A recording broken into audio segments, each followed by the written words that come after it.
widely regarded as the most influential vice president in Sierra Leone's history. Sori Ibrahim Koroma, popularly known as S.I. Koroma, was for a long time the number 2 man in the country, serving as vice president from 1971 to 1985. During his heydays, he had great power and influence, and his name was a household name throughout Sierra Leone. A master planner and political strategist extraordinaire, he acquired a reputation for thuggery, violence, and political foul play. For this reason, he is widely regarded as the architect of political violence, political thuggery, and political foul play in the country. S.I. Koroma was explicit about his belief that African politics and violence are inseparable. He argued that if he did not win elections by the vote, he would do so by unopposed. For this relentless defense, he earned himself many enemies. In this episode, we cover the life story of Sori Ibrahim Koroma, popularly known as S.I. Koroma, who was denied the presidency of his country, despite serving his master so well. And even though he was the undisputed anointed successor to the president, both because of the provision of the constitution on the matter, and because of his standing in his political party, and commitment to its course and loyalty to the president. Sori Ibrahim Koroma, popularly known as S.I. Koroma, was born in 1930 in Port Loko town, Maforki Chiefdom, in the Port Loko district in the northern region of what was then known as British Sierra Leone. S.I. Koroma was the only child of his mother. His father was a member of the Mandingo ethnic group of Guinean descent, and he died when S.I. Koroma was just a little boy.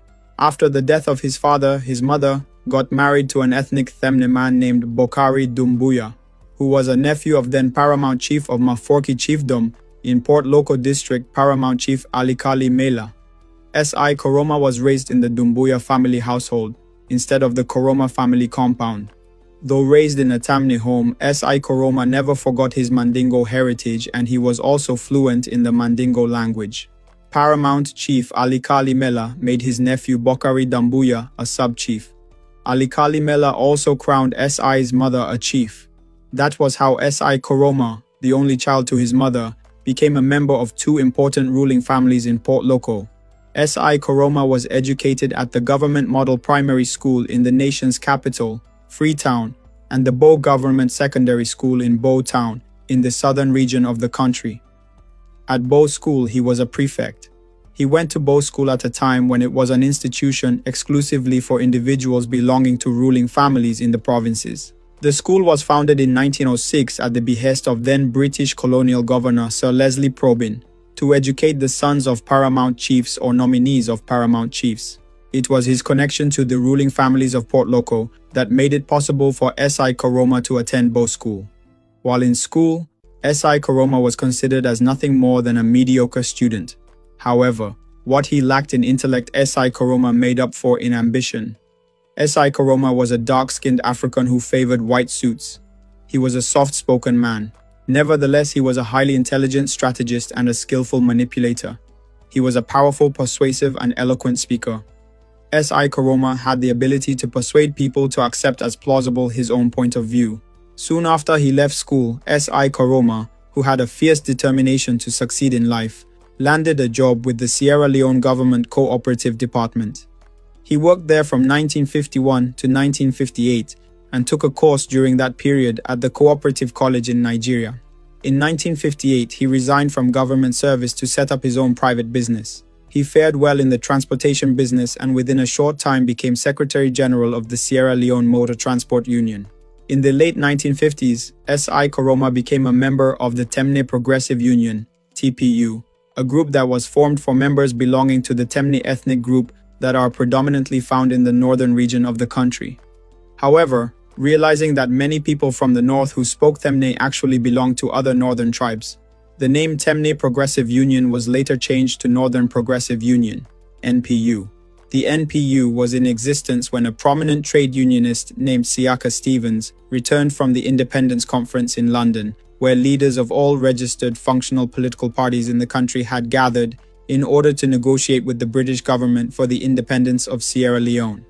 Siaka Stevens was the only delegate who refused to append his signature to the final independence document because he was unable to agree on various matters, including defense and the holding of general elections before independence. He demanded that the electorate be given a chance to make its views known before independence.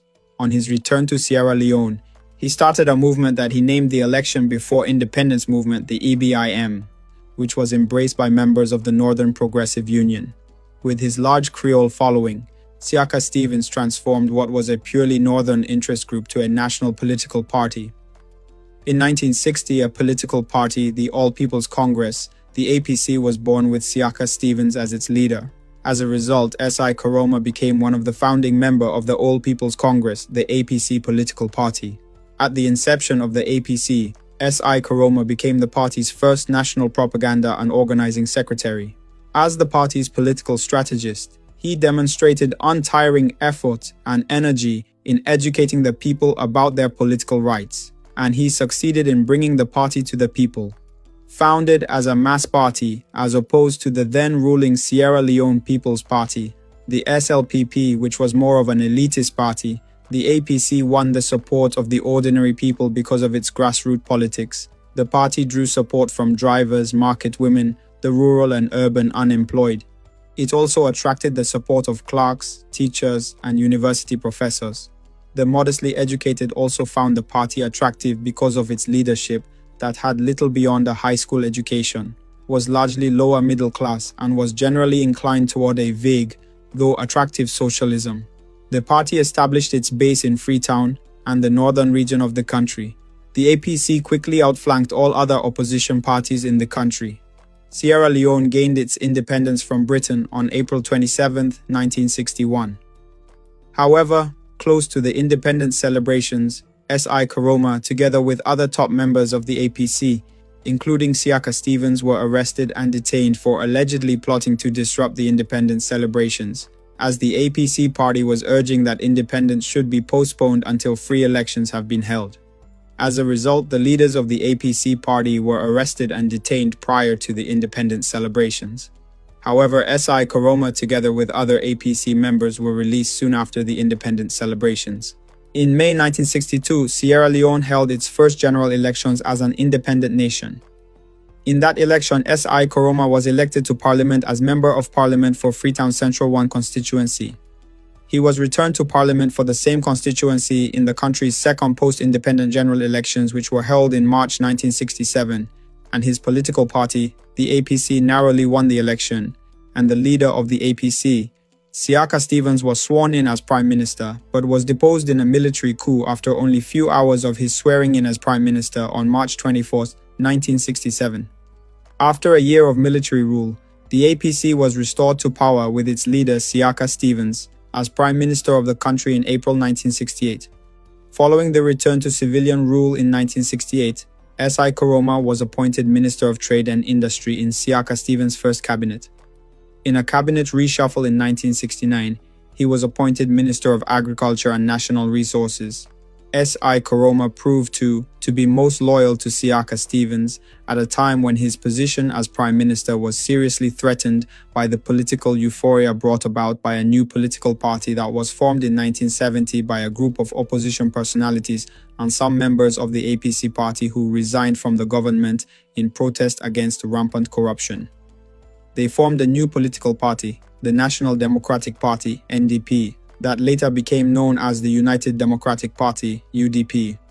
It is believed that it was S.I. Koroma who advised Prime Minister Siaka Stevens to declare a state of emergency, ban the UDP and arrest its leaders for allegedly inciting riotous conduct and for creating a state of political tension in the country. That was how the UDP was stamped out. Henceforth, S.I. Koroma became Siaka Stevens' most trusted political lieutenant. In April 1971, the country adopted a new constitution, transforming Sierra Leone into a presidential republic with Siaka Stevens as the first executive president. On the attainment of republican status in 1971, S.I. Koroma was catapulted to the enviable position of vice president and prime minister, mainly due to his continued loyalty to Siaka Stevens and the APC party. As vice president, he was the principal assistant of the president in the discharge of his executive functions, and as Prime Minister he was responsible for supervision of all ministries and the prerogative of mercy. As Vice President and Prime Minister, he blazed the trail for the implementation of a self-help project, which was an important aspect of rural development in the task of nation building during the 1970s. These self-help projects were community development efforts in which local people provided labor and sometimes finance for tasks formerly undertaken by government. He succeeded in mobilizing and galvanizing the energies of the youth for rural development in the 70s. He as well succeeded in implementing and popularizing the self-help project. The astounding success of his Mafoki Chiefdom self-help project brought about the introduction of many more such projects in the country. During construction projects, S.I. Koroma joined the labor force himself to help set an example to people taking part in the self-help project. In another cabinet reshuffle in 1975, he was retained as vice president and made minister of finance. As a result of his continued loyalty to Siaka Stevens and the APC as a political party in general, he remained Siaka Stevens' most trusted political lieutenant. S.I. Koroma was not a backseat party member or politician. He was always at the forefront working assiduously for Siaka Stevens individually and the APC as a political party in general. In 1977, he was attending a meeting in Germany when he got involved in a gruesome accident that all but left him for dead. He survived but became physically impaired, yet on his return home after treatment prior to the 1977 Sierra Leonean parliamentary elections, he continued to work assiduously for Siaka Stevens and the APC by involving heavily in the election campaign. It got to the point, rumor